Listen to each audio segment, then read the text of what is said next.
வணக்கம். இன்றைக்கி நம்ம மணத்தக்காளி புளிக்குழம்பு எப்படி செய்கிறதுன்னு பார்க்கலாம்.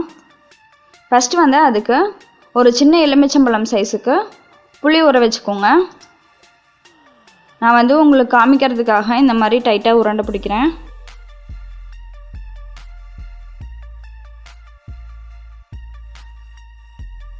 இந்த சைஸுக்கு புளி ஊற வச்சுக்கோங்க.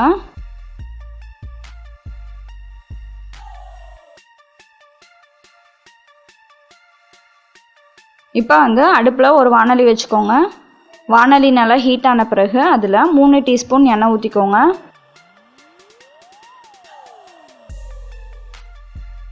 எண்ணெய் நல்லா சூடான பிறகு அதில் 1/2 டீஸ்பூன் கடுகு சேர்த்துக்கோங்க. கடுகு நல்லா பொரிஞ்சு வர சமயத்தில் அதில் 1/4 டீஸ்பூன் பெருங்காயம் சேர்த்துக்கலாம். இப்போது இதில் ஒரு 10லேருந்து 15 சின்ன வெங்காயத்தை இந்த மாதிரி நீளமாக நறுக்கி சேர்த்துக்கோங்க. கூடவே ஒரு 15லேருந்து 20 பல் பூண்டு சேர்த்துக்கோங்க. பெரிய சைஸ் பூண்டாக இருந்துச்சுன்னா 10 பல் எடுத்துக்கோங்க. அதை வந்து 2ஆக கட் பண்ணி போட்டுக்கோங்க. கூடவே ஒரு கொத்து கருவேப்பிலை, ஒரு வரமிளகாயை இந்த மாதிரி 2ஆக கிள்ளி சேர்த்துக்கோங்க. இப்போ வந்து இதை நல்லா 2 நிமிஷம் வதக்கிக்கலாம்.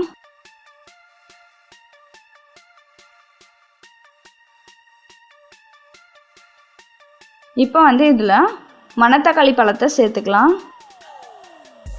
சேர்த்து நல்லா வதக்கிக்கோங்க.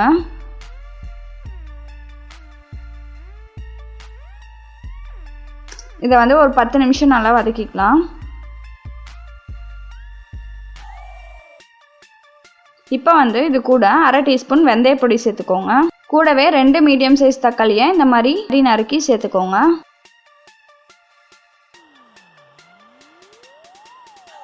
தக்காளி சேர்த்த பிறகு இதில் 1/2 டீஸ்பூன் உப்பு,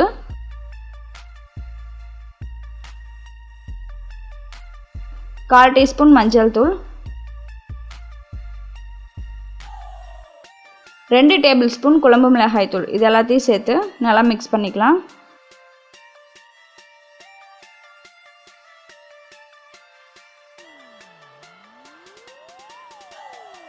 இதை வந்து ஒரு 5 நிமிஷம் நல்லா வதக்கிக்கோங்க.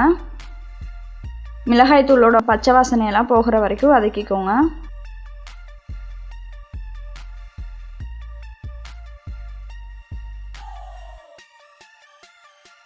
இப்போ வந்து இதில் நம்ம ஊற வச்ச புளியை நல்லா கரைச்சிட்டு அதில் உள்ள கசண்டையெல்லாம் நீக்கிட்டு இந்த புளி கரைசலை இதில் ஊற்றிடலாம்.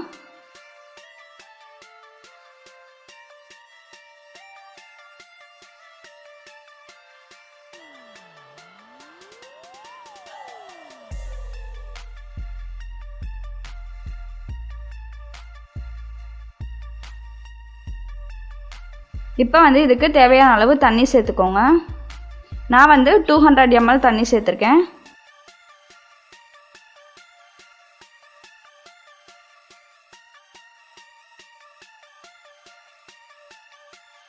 இதை வந்து நல்லா கலந்து விட்டுட்டு மூடி வச்சுருங்க.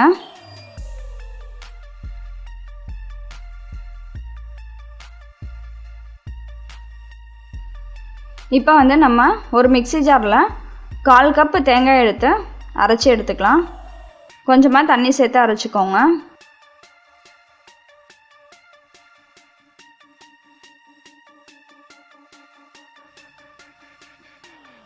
இப்போ பாருங்கள், குழம்பு நல்லா கொதிச்சிட்ருக்கு.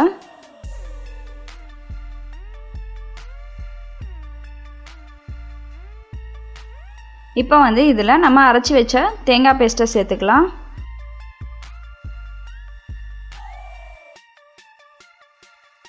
கூடவே கொஞ்சம் தண்ணி சேர்த்து நல்லா மிக்ஸ் பண்ணி விட்டுருங்க.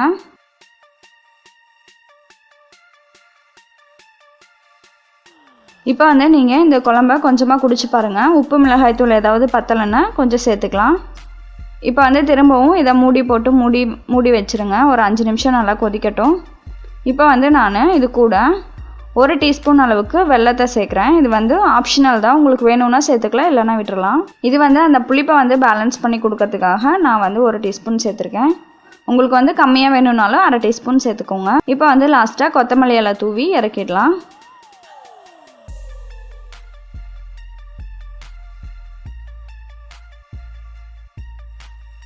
சூப்பரான மணத்தக்காளி புளிக்குழம்பு ரெடி ஆயிடுச்சு. நீங்களும் உங்கள் வீட்டில் ட்ரை பண்ணி பாருங்கள்.